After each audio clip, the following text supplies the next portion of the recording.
नमस्कार दोस्तों, प्रशस्त एकेडमी की ऑनलाइन क्लासेस में आपका एक बार फिर से स्वागत है।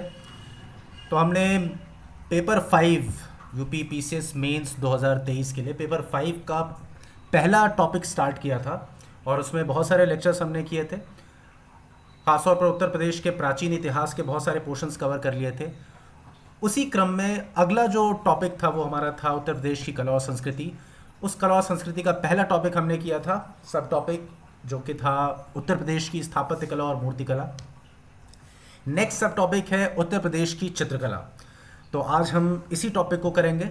ख़ास तौर पर उत्तर प्रदेश के संदर्भ में चित्रकला से रिलेटेड जितना भी इसका इतिहास रहा है और विकास क्रम जो रहा है उसको जानने की कोशिश करेंगे, ताकि उत्तर प्रदेश की चित्रकला से जुड़ा कोई भी प्रश्न अगर आपके मेंस में आए तो आप उसे कवर कर सकें विभिन्न कालखंडों के परिप्रेक्ष्य में।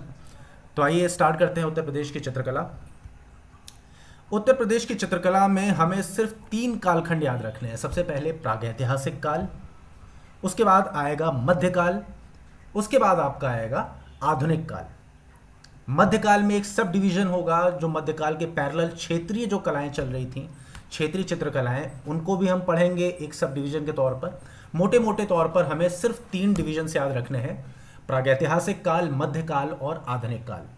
तो आइए सबसे पहले हम प्रागैतिहासिक काल की चित्रकला के बारे में जानने की कोशिश करते हैं। प्रागैतिहासिक काल की चित्रकला में हमें कुछ भी नहीं ज़्यादा लिखना है, सिर्फ हमें ये याद रखना है सबसे पहले कि उत्तर प्रदेश में प्रागैतिहासिक काल की चित्रकला के जो साक्ष्य पाए गए हैं वो किस काल से बिलोंग करते हैं।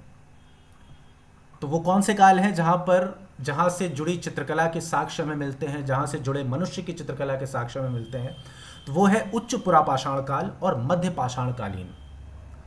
यानी अगर पुरापाषाण के अंतिम चरण में जो चित्रकला का आरंभ होता है मनुष्य के जीवन में, और वो अपने विभिन्न गुफाओं के अंदर जब रहता है, विभिन्न अस्थाई शैलाश्रयों के अंदर जब वो रहता है, तो वहाँ पर अपने मनोभावों को चित्रित करता है, अपने आसपास के सराउंडिंग्स को चित्रित करने की कोशिश करता है, और वहीं से चित्रकला का जन्म होता है। और चित्रकला के प्राचीनतम इसी साक्ष्य को दिखाते हैं हमारे उत्तर प्रदेश के कुछ क्षेत्र। वो क्षेत्र कौन कौन से हैं? मिर्ज़ापुर है पहला, और दूसरा है बांदा क्षेत्र। इन दोनों ही क्षेत्रों में हमें प्राचीनतम चित्रकला के साक्ष्य मिलते हैं जो तकरीबन 40,000 साल पुराने हो सकते हैं अनुमानों के मुताबिक। ये क्षेत्र कौन कौन से हैं? सबसे पहला है मिर्ज़ापुर और दूसरा है बांदा क्षेत्र। तो प्रागैतिहासिक काल में हमें ये बता देना है कि किस काल के चित्रकला के हमें साक्ष्य मिलते हैं। तो वो है उच्च पुरापाषाण काल और मध्य पाषाण कालीन मनुष्यों द्वारा शैलाश्रयों में बनाए गए चित्रों के रूप में जो हमें पेंटिंग्स मिलती हैं, वो है उत्तर प्रदेश में चित्रकला का प्राचीनतम साक्ष्य। ठीक है, क्षेत्र हम बता देंगे कौन कौन से हैं, मिर्ज़ापुर और बांदा क्षेत्र। अब मिर्ज़ापुर में भी कुछ क्षेत्र हैं जिनका हमें कोड के जरिए हमें याद रखना पड़ेगा कि कौन कौन से क्षेत्रों से कौन कौन से चित्र मिले हैं। हमें कुछ नहीं करना है, सिर्फ 2 क्षेत्र हमें बताने हैं उत्तर प्रदेश में प्राचीनतम प्रागैतिहासिक चित्रकला के जो साक्ष्य मिलते हैं वो मिर्ज़ापुर और बांदा से मिलते हैं। मिर्ज़ापुर में भी लिखुनिया, घोड़मंगर, कांडाकोट, सुरहो घाट, इन स्थानों का हमें नाम ले लेना है। ये थोड़ा सा टफ लग रहे होंगे याद करने में, इनको याद करना बहुत आसान है। नीचे मैंने कोड दे दिया है इसका। कांडाकोट के लिए का, लिखुनिया के लिए ली, घोड़मंगर के लिए घोड़ा और सुरहो घाट के लिए सो। आप सिंपल सा कोड आपको याद रखना है कि उत्तर प्रदेश में मिर्ज़ापुर में जो क्षेत्र मिले हैं उनका कोड है काली का घोड़ा सो गया। इस कोड से आपको 4 क्षेत्र याद आ जाएंगे। मिर्ज़ापुर में खासतौर पे कौन से स्थान है? चारों, कांडाकोट, लिखुनिया, घोड़मंगर और सुरहो घाट। इन चारों क्षेत्रों से, मिर्ज़ापुर के इन 4 स्थानों से हमें कौन कौन से चित्र मिले हैं अगली लाइन में हम उसका जिक्र कर देंगे कौन कौन से चित्र हैं। तो आपको 3 तरह के जानवरों के शिकार के चित्र मिलते हैं। सबसे पहले तो इन चित्रों को 2 कैटेगरी में हम बांट लेते हैं। जो मिर्ज़ापुर के क्षेत्रों से जो चित्र मिले हैं इनको हम 2 कैटेगरी में बांट लेते हैं। पहला क्या है? शिकार के चित्र। दूसरा क्या है? नॉर्मल चित्र, साधारण चित्र। शिकार के चित्रों में कौन कौन से हैं? 3 तरह के जानवरों के शिकार के चित्र में मिलते हैं। हाथी का शिकार, गैंडे का शिकार और सुअर का शिकार। तो आप बता देंगे 3 तरह के शिकार के चित्र मिलते हैं। हाथी के शिकार का चित्र, गैंडे के आखेट का चित्र और सुअर के आखेट का चित्र। ये हो गए शिकार के चित्र जो हमें मिर्ज़ापुर के इन स्थानों से मिलते हैं। और दूसरे तरह का जो चित्र है, जो नॉर्मल चित्र है, वो है पहला एक ऊंट का साधारण सुंदर सा चित्र, दूसरा है प्रेत का रहस्यमय चित्र। तो आपको इन चित्रों को भी दो कैटेगरी में बांट देना बहुत आसान है, याद रखना, आखेट के चित्र और नॉर्मल चित्र। आखेट के चित्र में कौन कौन से हैं? हाथी, गैंडे और सुअर के आखेट का चित्र। और नॉर्मल चित्रों में कौन कौन से हैं? ऊंट और प्रेत का चित्र। ये 5 तरह के चित्र आपको मिले हैं मिर्ज़ापुर के अलग अलग स्थानों से। कौन से स्थान है? कांडाकोट, लखुनिया, घोड़ोमंगर और सुरहो घाट। अब इसी तरह से हम बांदा क्षेत्र में बताएंगे कि बांदा के क्षेत्र में भी बहुत सारे प्रागैतिहासिक चित्र प्राप्त हुए हैं। इन सभी चित्रों में सबसे इंपॉर्टेंट जो 2 चित्र हैं वो है किसी डेकोरेटेड द्वार या गेट पर बैठा हुआ चोंचदार पुरुष। इसका एक चित्र मिलता है आपको सबसे पहले तो आपको बताना है चोंचदार पुरुष का चित्र।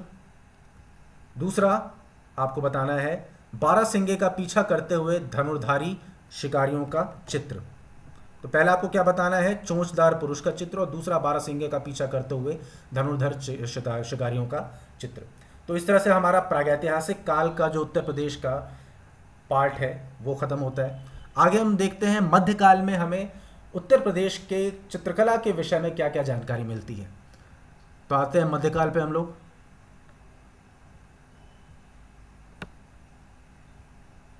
मध्यकाल में हमें सीधे आ जाना है मुगल काल पे, ठीक है। और मध्यकाल में आपको कुछ नहीं बताना है। मध्यकाल में सल्तनत काल में उत्तर प्रदेश में चित्रकला के बहुत साक्ष्य नहीं मिलते हैं, तो उस विषय में हम ज़्यादा प्रकाश नहीं डाल पाएंगे। तो बेहतर है कि जिस काल के हमें चित्र ज़्यादा बड़ी संख्या में मिलते हैं और बिल्कुल बिना किसी क्षरण के और सही अवस्था मिलते हैं, उस काल के चित्रों के बारे में हम पढ़ेंगे। तो उसमें है सबसे पहले मुगल काल। मुगल काल में भी आपको सिर्फ 2 राजाओं के बारे में थोड़ा सा डिटेल में बताना है और तीसरे राजा के बारे में आपको थोड़ा सा इंट्रोडक्शन दे देना है खाली। क्योंकि मुगल काल में चित्रों का जो विकास है वो सबसे ज़्यादा अगर किसी के काल में हुआ तो वो जहांगीर के काल में हुआ। उससे थोड़ा सा कम जो चित्रकला का विकास था वो अकबर के काल में हुआ। लेकिन इन दोनों ही राजाओं का उत्तर प्रदेश में चित्रकला के विकास में, खास तौर पर मध्यकाल में, एक बड़ा योगदान दिखाई देता है। सबसे पहले हम बात करेंगे अकबर की चित्रकला के बारे में। अकबर की चित्रकला के बारे में हमको कुछ नहीं बताना है, सिंपल से बता देना कि उस समय जो चित्रकला थी उसकी विशेषता क्या थी। सबसे पहली विशेषता क्या थी अकबर के काल में? चित्रकला, जो चित्रों का जो विषय वस्तु होती थी वो ऐतिहासिक होती थी। पहली विशेषता क्या है कि अकबर काल के चित्रों की जो विषय वस्तु थी वो ऐतिहासिक थी। दूसरी चित्रकला की विशेषता क्या है कि अकबर काल के चित्रों में फारसी और भारतीय परंपरा का अद्भुत समन्वय देखने को मिलता है। फारसी परंपरा और दूसरा है भारतीय शैली का अद्भुत समन्वय देखने को मिलता है। तो ये 2 विशेषताएं हम बता देंगे अकबर के समय की, ठीक है। अकबर को चित्रकला में विशेष रुचि थी। उसके बाद हम लिख देंगे कि इसके चित्रों की जो विशेषता थी उसमें पहली विशेषता थी कि इनका जो कंटेंट हुआ करता था वो क्या था? ऐतिहासिक विषय वस्तु हुआ करती थी। दूसरा, अकबर काल के चित्रों में फारसी और भारतीय परंपरा का समन्वय देखने को मिलता है। ये आपने विशेषताएं बता दी अकबर के चित्रकला की, अकबर के काल की चित्रकला की। अब आपको बताना है कि इस काल में अकबर के दरबार में कौन कौन से महत्वपूर्ण चित्रकार थे। पहले पॉइंट पे आप बताएंगे चित्रकला की विशेषताएं, फिर आप बताएंगे कि कौन कौन से महत्वपूर्ण चित्रकार थे, ठीक है। आईन अकबरी क्या बताता है कि अकबर के दरबार में उच्च कोटि के लगभग 13 चित्रकार थे। इनमें से अनेक बहुत से मुसलमान प्रख्यात चित्रकार थे और कुछ हिंदू चित्रकार भी थे। तो इस तरह से अकबर के जो दरबार में जो चित्रकला का विकास हुआ वो बड़ा समन्वयपूर्ण तरीके से हुआ। भारतीय और फारसी दोनों तरह की परंपराओं को साथ लेते हुए चित्रकला विकसित हुई। अब आपको बता देना है कि इनमें कौन महत्वपूर्ण चित्रकार थे। सिर्फ 4 चित्रकारों का आपको नाम लेना है। मीर सैयद अली अब्दुस समद, जिसे हम शीरी कलम के नाम से भी जानते हैं, उसे शीरी कलम की उपाधि दी थी अकबर ने खुद। दसवंत और बसावन, इन 4 चित्रकारों के नाम आपको याद रखने हैं। इसका एक छोटा सा कोड हमने बना लिया है। क्या कोड है? बसावन के लिए BA, दसवंत के लिए D, अब्दुस समद के लिए A और मीर सैयद अली के लिए M। और कोड हमारा क्या हो गया? बादाम। बादाम से आप याद रखेंगे बा से बसावन, द से दसवंत और A से अब्दुस समद और मीर सैयद अली M से। तो इस तरह से आप अकबर के बारे में बता देंगे। अकबर खुद चित्रकला का बड़ा प्रेमी था, विशेष रुचि थी उसको चित्रकला में। और उसकी चित्रकला की विशेषताएं क्या थी, उसकी चित्रकला, उसके दरबार में कौन कौन से चित्रकार थे महत्वपूर्ण, वो बताएंगे।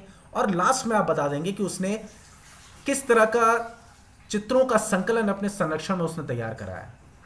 अकबर के संरक्षण में चित्रकारों ने किन किन महत्वपूर्ण संकलनों का निर्माण किया, तो उसमें कौन था? पहला रज़्मनामा, ठीक है, महाभारत की कथाओं के आधार पर जो चित्र बने थे उन चित्रों के संकलन को हम रज़्मनामा के नाम से जानते हैं। इसका निर्माण अकबर के दरबारी चित्रकारों ने किया था।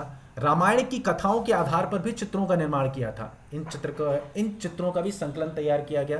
तो रामायण महाभारत के आधार पर चित्रों का संकलन तैयार किया गया। उसके बाद एक महत्वपूर्ण चित्र संकलन था हमज़ानामा। हमज़ानामा, दरअसल हमज़ा जो थे वो मोहम्मद साहब के चाचा थे। उन्हीं के साहसिक कारनामों के आधार पर कहानियों का एक संग्रह तैयार किया, उसे हमज़ानामा कहते हैं। और हमज़ानामा को ही सचित्र तरीके से उसका विवरण देने वाला जो संकलन था चित्रों का, उसको हम कहते हैं हमज़ानामा। इसे तैयार कराना शुरू किया था हुमायूं ने, और इस काम को आगे बढ़ाते हुए संपूर्ण कराया इसे अकबर ने। तो हमज़ानामा दरअसल 1375 के करीब इसमें लघु चित्रों का एक संकलन है। तो ये एक महत्वपूर्ण उपलब्धि थी अकबर के काल की। आज भी ये संकलन आपको भारत नहीं, लंदन के संग्रहालय में देखने को मिल सकता है। आप एक बार नेट पर सर्च करेंगे, आपको हमज़ानामा के चित्र आप वहाँ पर देख सकते हैं, नेट पर भी। इसके बाद हमने अकबर के चित्रों के बारे में पढ़ लिया, उसके काल की चित्रकला के बारे में पढ़ लिया। अब आते हैं हम जहांगीर पर। तो जहांगीर के बारे में कहा जाता है कि ये खुद एक अच्छा चित्रकार था, और चूंकि ये खुद चित्रकार था तो जिस कला में निपुण था उसके संरक्षण के प्रति इसमें एक काफ़ी रुझान था। ये काफ़ी रुचि थी इसकी चित्रकला के संरक्षण में, और इसने कई चित्रकारों को अपने दरबार में संरक्षण दिया। इसके अलावा इसके बारे में ये कहा जाता था कि ये खुद क्लेम करता था, जहांगीर खुद अपने बारे में कहता था कि अगर मुझे कोई एक चित्र दे दिया जाए तो मैं उसके अलग अलग भागों को देखकर ये बता सकता हूँ कि इन भागों का निर्माण किन चित्रकारों ने किया है। वो इतना पारखी था अपने समय में चित्रों का। तो इस तरह से जहांगीर चित्रकला का महान संरक्षण था, उसकी विशेष रुचि थी इसमें। वो खुद एक चित्रकार था और उसकी अपनी एक डेडिकेटेड स्टूडियो थी चित्रकला के लिए, पेंटिंग्स के लिए। उसने एक अलग स्टूडियो बना रखा था, वहाँ पर वो खुद भी पेंटिंग करता था और अपने दरबारी चित्रकारियों से भी विभिन्न विषयों पर पेंटिंग्स का निर्माण करवाता था। इसके काल की जो विशेषता थी चित्रों की, चित्रकला की, वो थी प्रकृति का सुंदर चित्रण। तो प्रकृति का सुंदर चित्रण जहांगीर के काल के चित्रों में मिलता है हमें, और पशु पक्षियों का सुंदर चित्रण मिलता है। इसके सभी चित्रकारों में जो सबसे बड़ा जो चित्रकार वो मंसूर को माना जाता है। मंसूर जो है वो पक्षियों का बड़ा जीवंत चित्र बनाया करता था मंसूर। तो जहांगीर के काल में मंसूर जो एक बड़ा चित्रकार था, और इसके काल की विशेषता क्या थी कि प्रकृति प्रेमी होने की वजह से पशुओं और पक्षियों के जीवंत चित्र देखने को मिलते हैं जहांगीर काल की चित्रकला में। आपको इसके दरबार के चित्रकारों का नाम बता देना है, अब्दुल हसन, उस्ताद मंसूर और बिशन दास। सिर्फ 3 नाम आपको ले लेने हैं, इतने में आपका आंसर जो है कंप्लीट हो जाएगा। और आप बता देना है कि उस्ताद मंसूर जो है विख्यात पक्षी विशेषज्ञ था, अगर याद रहे तो बता दीजिए इसको। अब इसके लिए एक छोटा सा कोड है, कोड ये है BIMA यानी बीमा।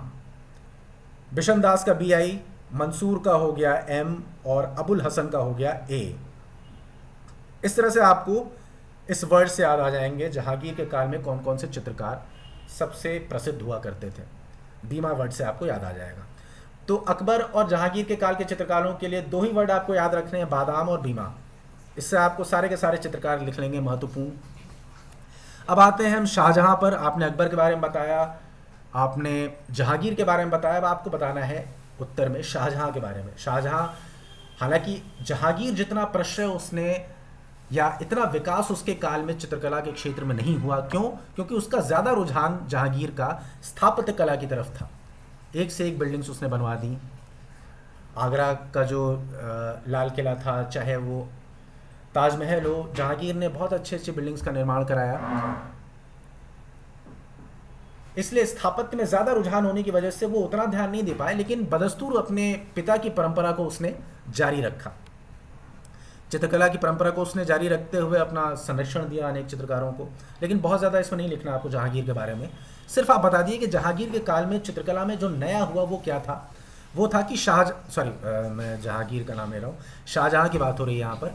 शाहजहाँ के काल में चित्रकला में नई चीज़ें क्या हुई, नए तत्व क्या शामिल हुए, तो उसके समय में पेंटिंग्स में रंगों की जो ब्राइटनेस थी वो ज़्यादा बढ़ गई। पहले इतने ब्राइट नहीं हुआ करते थे इसके पहले के चित्रों में कलर्स, लेकिन शाहजहाँ के काल में चित्र थोड़ा सा ब्राइट रंगों वाले चित्र होने लगे, ज़्यादा चमकदार रंगों का प्रयोग ज़्यादा होने लगा। इसके साथ ही अलंकरण के लिए बॉर्डर का चित्रों में इस्तेमाल किया जाने लगा। तो ये दो विशेषताएं आपको जहाँ शाहजहाँ के शासनकाल में चित्रकला में लिख देनी है। इस तरह से आपका मुगल काल ख़त्म होता है। मध्यकाल के बाद हम अगला जो काल है वो उसी काल का समानांतर ही है। आधुनिक काल में भी हम प्रवेश नहीं कर रहे, मध्यकाल में ही है एक तरह से, लेकिन उसका एक सब डिवीजन है। आपको इस भाग में थोड़ा सा क्षेत्रीय चित्रकलाओं के बारे में बताना है। एक तो जो मुगल काल में मुगल शहंशाहों के संरक्षण में दरबारी चित्रकला का जो विकास हो रहा था वो आपने बता दिया, पहले अकबर, जहांगीर और शाहजहां के माध्यम से। इसके अलावा जो क्षेत्रीय सामंत हुआ करते या क्षेत्रीय राजा हुआ करते थे, उनके संरक्षण में भी क्षेत्रीय चित्रकलाओं का विकास हुआ, आपको उसके बारे में भी बताना होगा। तो उसमें कौन कौन सा है? सबसे पहले है बुंदेला चित्रकला, उसके बाद है राजपूत, उसके बाद है ब्रज चित्रकला। सिर्फ इन 3 चित्रकलाओं के बारे में आपको बताना है जो क्षेत्रीय चित्रकला के रूप में आप बताएंगे। तो बुंदेला चित्रकला के बारे में, बुंदेला पेंटिंग्स के बारे में आपको बता देना कि इस शैली के विकास और संरक्षण का श्रेय किसको दिया जाता है? राजा शत्रुजीत को। और राजा शत्रुजीत कोई और नहीं बल्कि इनके पिता औरंगजेब के काल में इनको 3 हज़ारी मनसब का पद दिया गया था। राजा शत्रुजीत के पिता जो थे राजा वीर सिंह, तो उनको औरंगजेब के काल में एक मनसबदार हुआ करते थे। लेकिन मुग़ल शासकों के पतन के बाद या मुग़ल शासन के पतन के बाद जो क्षेत्रीय शक्तियों का उद्भव हुआ, उस दौरान ये भी एक क्षेत्रीय शक्ति के रूप में थे। इन्होंने भी कला को अपने संरक्षण में, कला का काफ़ी विकास किया। और इन्हीं के संरक्षण में जो कला का विकास हुआ, जिस शैली का विकास हुआ, उसे हम जानते हैं बुंदेला चित्रकला के नाम से। इस शैली में कौन कौन से चित्र बनाए गए, इसके बारे में हम थोड़ा सा इंट्रो दे देंगे, बता देंगे ब्रीफ में कि कृष्ण लीला, बिहारी सतसई, रागमाला, चित्रावली और रसराज जैसे चित्र इस शैली में बनाए गए। और इस शैली के चित्रों की विशेषता बता देंगे। इस शैली के चित्रों की विशेषता थी कि इसमें किरदारों का जो माथा होता था वो बड़ा छोटा सा बनाया जाता था और वस्त्रों को ज़्यादा अलंकारिक बनाया जाता था इस शैली में। तो आपने बुंदेला चित्रकला के बारे में बता दिया, शत्रुजीत का नाम ले लिया, उसके बाद कौन कौन से चित्र इसमें बने, कृष्णलीला, बिहारी सतसई, रागमाला, चित्रावली, रसराज, ये बता दिया। और विशेषता बता दी कि माथा छोटा और वस्त्र अलंकारिक। अगली शैली जो है राजपूत शैली है। ये भी मुगल काल के शासन के समाप्त होने के बाद क्षेत्रीय राजाओं के संरक्षण में शैली का विकास हुआ। ज़्यादातर इसमें योगदान जो है कन्नौज और बुंदेलखंड के शासकों का माना जाता है राजपूत शैली के विकास में। तो आपको ये बता देना है कि इस शैली का विकास बुंदेलखंड और कन्नौज के शासकों ने किया। ठीक है। इस शैली के चित्रों का जो मेन कंटेंट था, जो पृष्ठभूमि थी या विषय वस्तु थी, वो थी सामाजिक जीवन संबंधी विषय इसमें ज़्यादा चित्रित किए गए। तो सोशल लाइफ से जुड़े हुए जितना कंटेंट होता था वही इस शैली के अंतर्गत उसकी पेंटिंग्स बनाई जाती थी। इसको आपको याद रखना है। तो आपको पहले बता देना है कि किन शासकों का योगदान था। चंदेल शासकों का संरक्षण था जिसमें ये इस कला का विकास हुआ राजपूत शैली का। इसका कंटेंट क्या होता है तो आपको बता देना है, सामाजिक जीवन संबंधी विषयों की इसमें प्रधानता हुआ करती थी।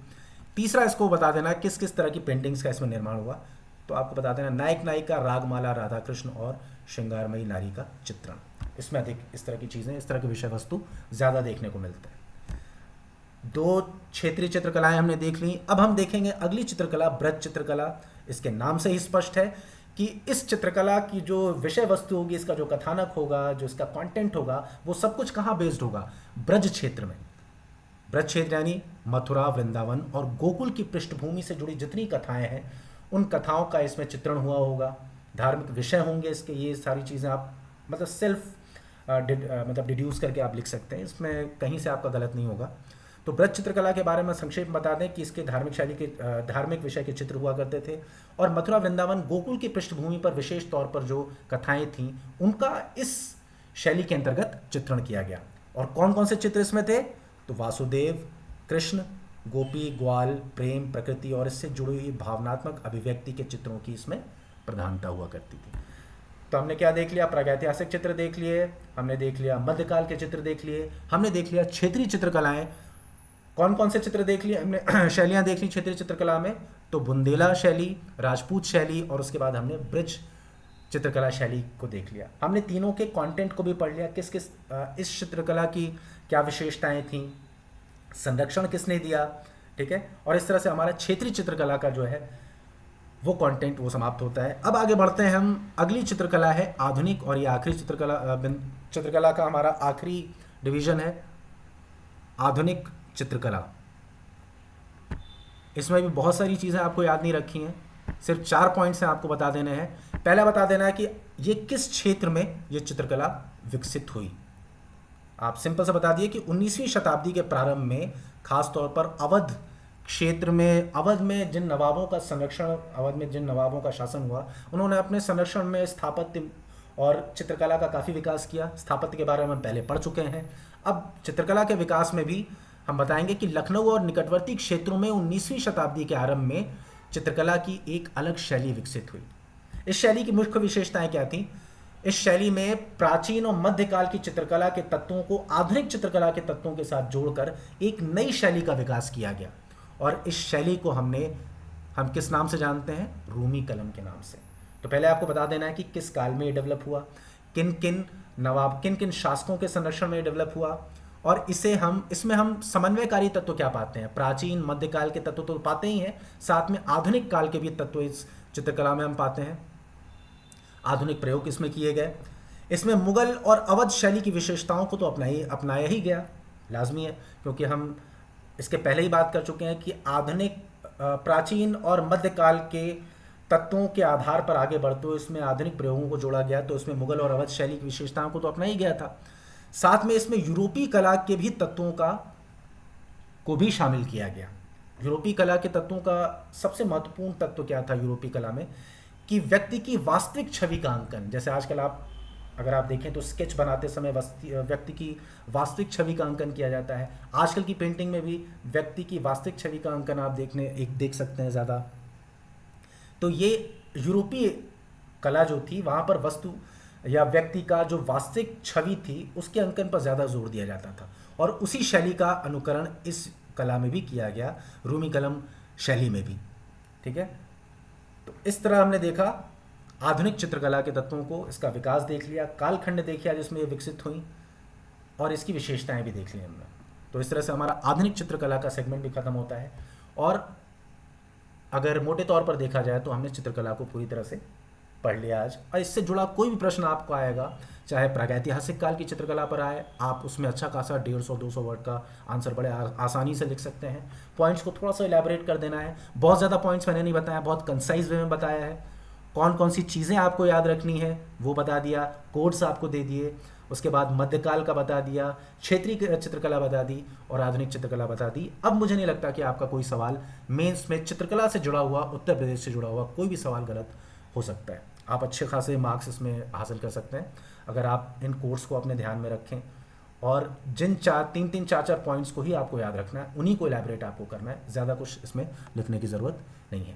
तो चलिए, आज हमने चित्रकला खत्म कर लिया। कला और संस्कृति के इसी लेक्चर सीरीज़ में, पहले टॉपिक के इसी लेक्चर सीरीज़ में कला संस्कृति को आगे बढ़ाते हुए हम नेक्स्ट टाइम मिलेंगे। शिल्प कला के ऊपर हमारा नेक्स्ट लेक्चर बेस्ड होगा। तो टिल देन, जय हिंद।